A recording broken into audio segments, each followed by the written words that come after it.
Hello, hello mga beshies! Kung kagaya ko kayo na hindi naman masyadong marami ang dala lagi kapag nagta-travel at hindi rin naman masyado nagmamadali, pwede nyong i-consider itong ituturo ko para makalabas kayo ng mas mura sa NAIA Terminal 3.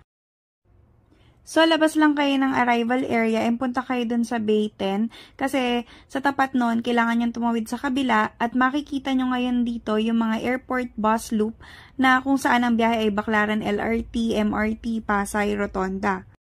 40 pesos nga pala ang pamasahe dito.